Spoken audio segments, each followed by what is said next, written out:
Dieu, vous qui nous suivez partout dans le monde, sur vos petits écrans, que la paix et la grâce de Dieu vous soient accordées. Je voudrais remercier l'Éternel notre Dieu, une fois de plus pour la bonne santé qui nous accorde et les souffles de vie, sans quoi nous ne pouvions pas venir sur ces plateaux pour essayer de parler avec vous par rapport au message que nous avions reçu de la part du Saint-Esprit. Nous remercions aussi le patron de Bissimo Média, une chaîne qui œuvre pour la promotion et l'avancement de l'œuvre de Dieu. Nous remercions tous ceux-là qui nous suivent, qui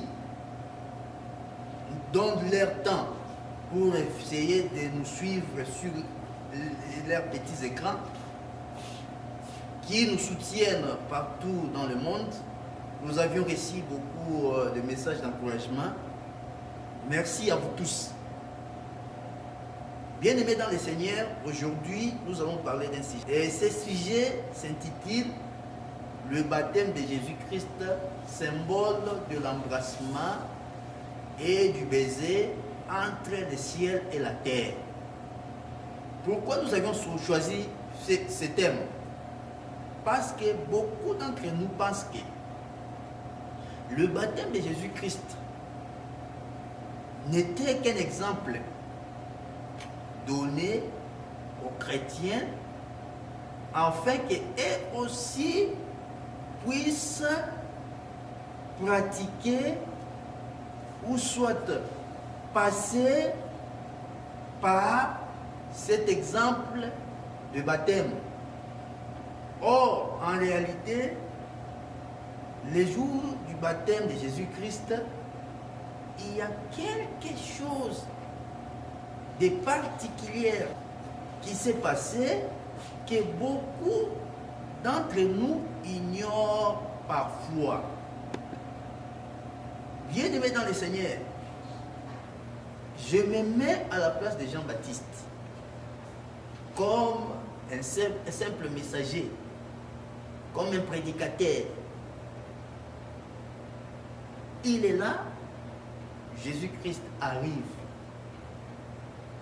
il regarde, parce que Jésus-Christ était son cousin. Jean-Baptiste avait un lien parental avec Jésus-Christ. Jésus-Christ arrive, il regarde Jésus-Christ, il dit: voici l'agneau de Dieu qui ôte les péchés du monde. Bien-aimé dans le Seigneur, Jean-Baptiste connaissait Jésus-Christ très bien. Entre Jésus-Christ et Jean-Baptiste, il y avait un lien de parenté naturelle. Jésus-Christ était un petit cousin de Jean-Baptiste. Mais Jean-Baptiste regarde Jésus-Christ. Au lieu de le voir comme un cousin, il voit ce qui était caché ou ce qui était en Jésus-Christ. Bien-aimé dans le Seigneur, aujourd'hui, dans le monde, il est difficile d'être en présence d'un cousin ou soit d'un frère, de regarder ses frères au-delà des liens parentaux naturels, soit des liens d'amitié qui vous unissent. Il a fallu une dose particulière de la révélation à la personne de Jean-Baptiste, afin que Jean-Baptiste puisse comprendre que cet homme qui se retrouve en face de moi n'est pas seulement un cousin, mais c'est un agneau de Dieu qui ôte les péchés du monde, c'est un Messie. Bien-aimé dans le Seigneur, le jour du baptême de Jésus-Christ,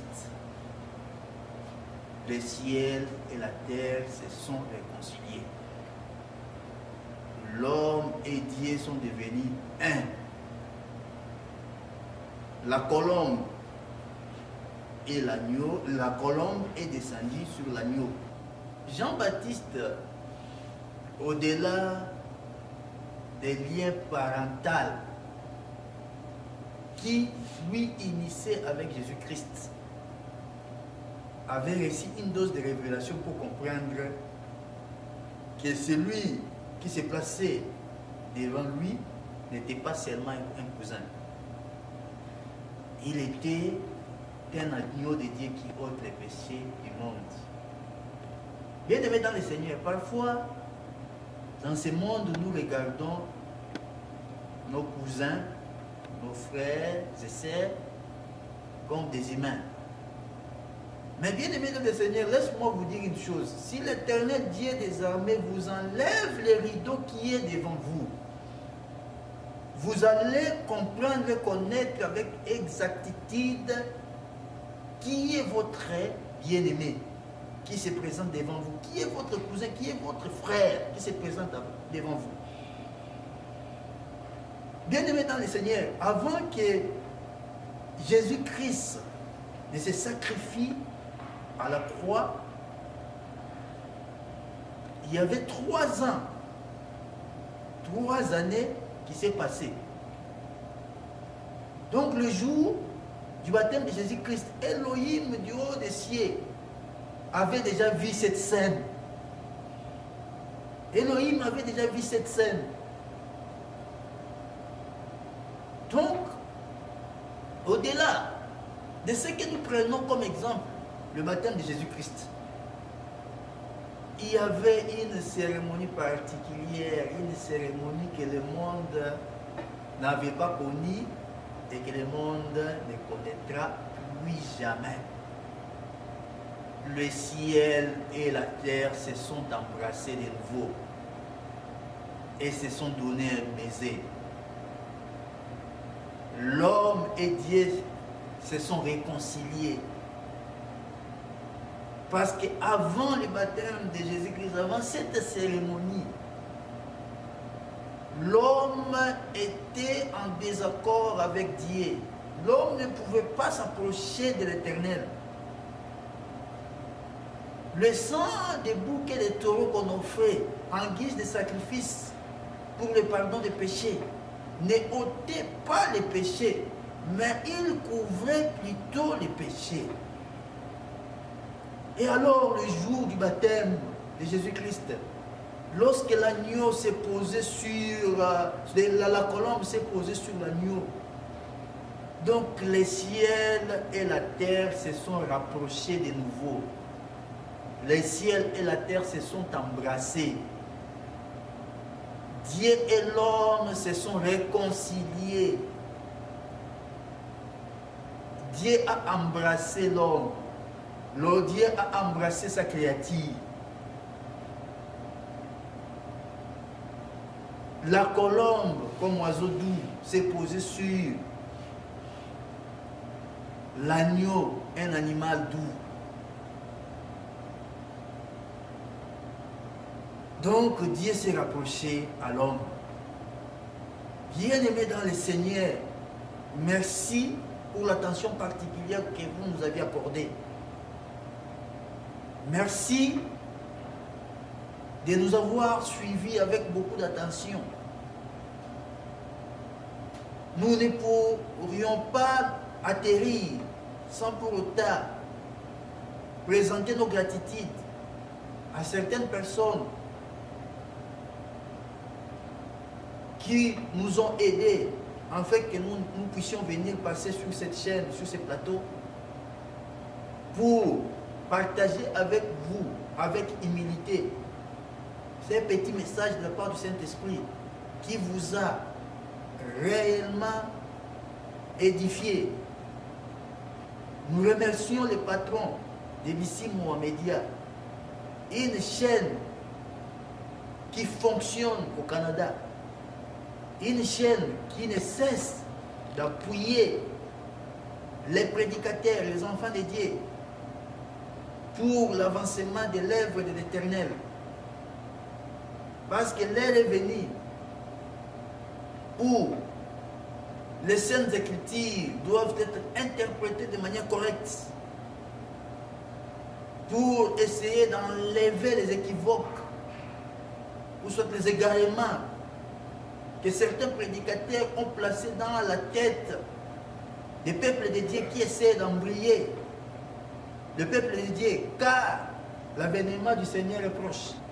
L'heure est venue où les vrais prédicateurs inspirés par Dieu doivent sortir pour prêcher afin que les enfants de Dieu comprennent avec exactitude